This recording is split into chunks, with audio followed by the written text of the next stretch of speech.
going up. You can see the walls. Look at that. Quad lock. Nice company. Look at the view.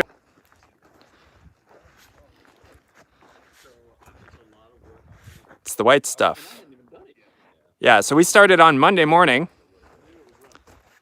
Just laying that ICF block. So we're basically getting, oh, tiny nest. Oh, you guys are good. It's still a pretty small house. It's like 1,200 square feet. What the block looks like. So you can see all the way down to the bottom there, to their footers. Those are the concrete footers, obviously. And then there's a trap.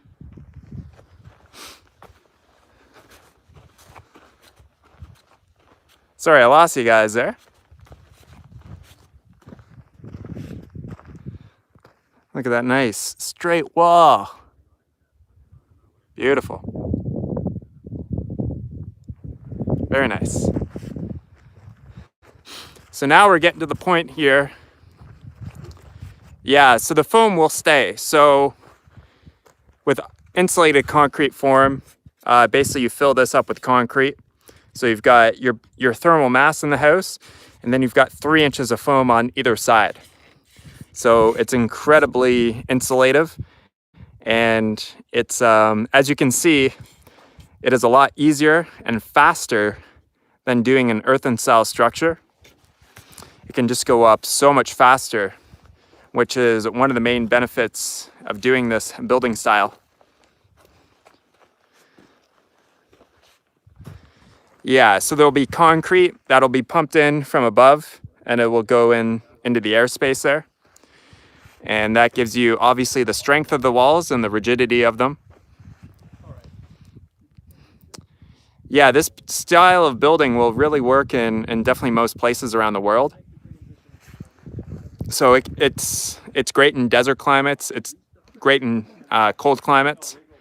It's really great just for any insulative property, insulated area that you need a home. So you can see our little mechanical room right here. So this is just going to be a 2x6 framed wall. So we don't need to do anything too special with this. We're going to insulate it, but it doesn't need to be ICF. So it just wasn't really necessary to do it. The cost is typically 10 to 15% more than stick timber. Where's the rebar? Ooh, that's a good question.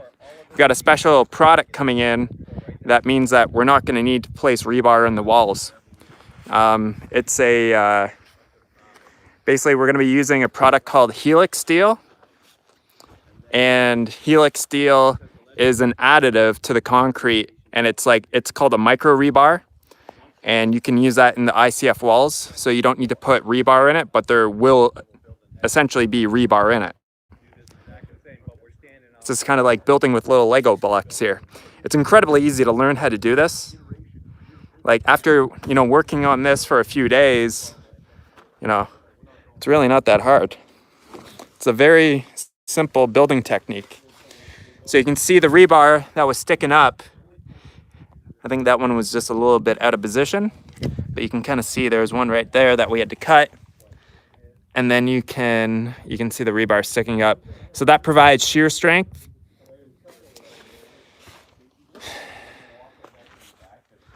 Watch out for common seam. Yeah, we got common seams all over the place. We got a pro ICF guy over there.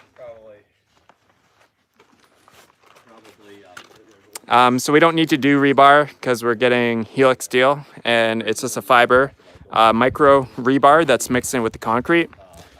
So we don't need any rebar in here, other than obviously the stuff at the very bottom for the shear strength. But it goes together nice and easy. It's just like these little ties here. There's different block styles. The quad lock stuff I definitely really like. Just comes in foam sheets like that, and then you just kind of like stick it together.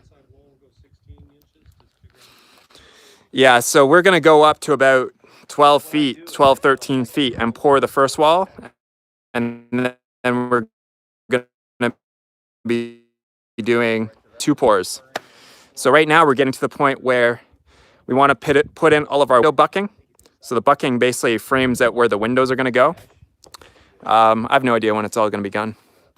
That's like asking, I mean, I've got timelines, but my timeline's not somebody else's timeline. Just real nice and simple. So easy. So this is called a common seam. So you can see how there's that big gap there. And so it'll be covered with OSB plywood when we pour concrete. But it basically allows you to pull the walls in. So if the wall's out of plumb, you pull it in before you pour concrete in there. And then you can see here, we've got another one marked right there, another common seam. So if we want to pull this wall out, pull this wall this way, then we can do so. And that's obviously before we pour the concrete or anything like that. Got common seams all over the place there. And I mean, it goes together pretty easily. I mean, our main tool is our saw and foam gun there. And that's pretty much it, with the exception of a couple hand tools. My saw, it looks like got a lot of snow on it there. That's just, it's just some foam. But in terms of costs, it's very comparable to stick timber. Obviously, there's a different, will it be earthquake proof? It's like tornado.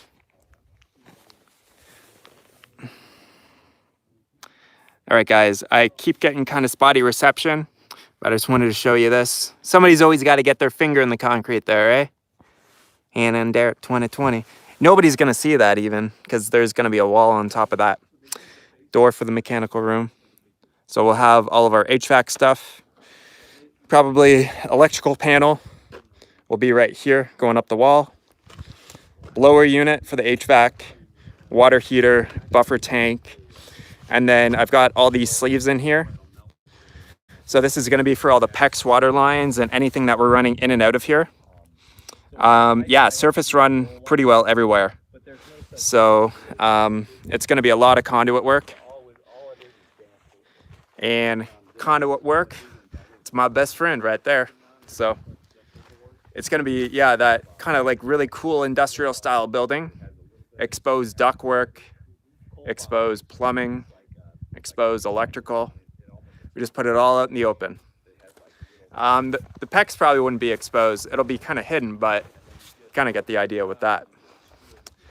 But yeah, we're definitely making, so we're planning on pouring the first wall section by next Monday. So basically by when Monday rolls around and we pour that, then all the underground plumbing. So I've got a lot of underground plumbing that I'm gonna have to run out of here. So like in my last video, there is a sleeve on the sleeve because this is gonna be our master bath, so we gotta get a toilet out. And then the gray water line will pop out the side of here. So I'll get it going under the grade and through the foam. And then we'll run our drain line right out of there. So we'll have that on the one side. And then on the other side here, we'll have another, because there's a half bath right here. Where is it? Yeah, it's like right here. And then there's a kitchen right here. So we'll have another drain going out there. Right on. All right, these guys are standing around waiting for me because they want to keep working. But we got Brian, midlife process. Dave doesn't have a YouTube channel yet. Yeah, I do. Oh, what's it called? DC and the AZ. I love it. And we got the old timer Greg there. Came all the way down from Missouri to come and help out. As